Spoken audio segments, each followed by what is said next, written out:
Last na verse, di sa unang Korinto, Kapitulo 10, versikulo 13. Sa atong haliloy pagpangalanan sa Ginoo mga ison, panulayon kita.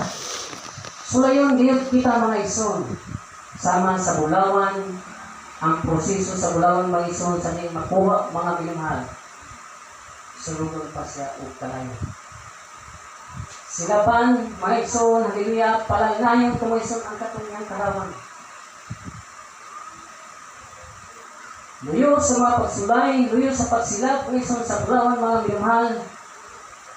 Pagbuko sa tubig mga ison, nabugnaw. Yun sa yung bulawan mga ison, para pakanta ang atong Diyos. Yun sa yung bulawan, sinaw mga ison, walay buling, punot mga minamahal. Mo sa bisa kita mga ison, haleluya, haleluya, di parehas kita sa bulawan mga ison.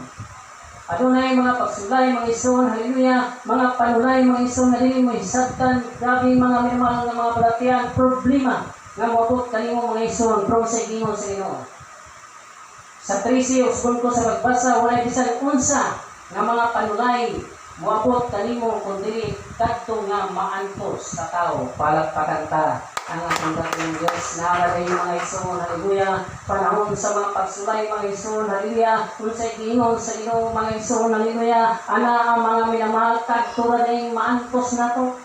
Katulad ay mga ison, makaya nato mga ison, haleluya, nga ihatag sa Ginoo mga ison, haleluya, bilang tao mga minamahal, bukat na to pamation mga ison, pero sa Ginoo gaan kung mutuon ka ngadto kaniya mga ison, gaan ka mga ison, haleluya, tungod kay ang Dios nagpasaling mga ison, haleluya, nga dili siya muhatag mga panulay, nga dili mo mahiarangan mga ison, haleluya, imo kining makaya mga ison, haleluya, unsa una to pagkay mga ison, pabilin ta, haleluya, magkinabuhi nga espirituhanon mga ison, padayon ta mga daig mga ison, padayon ta pag-ampo sa Ginoo mga ison, mo na mga minamahal nga kayahon nato ang mga pagsulay, haleluya, nga iabot ka nato mga ison, haleluya, kaysa diha nga nagpadayon ka mga ison, nakita sa Ginoo mga minamahal, ikaw haleluya.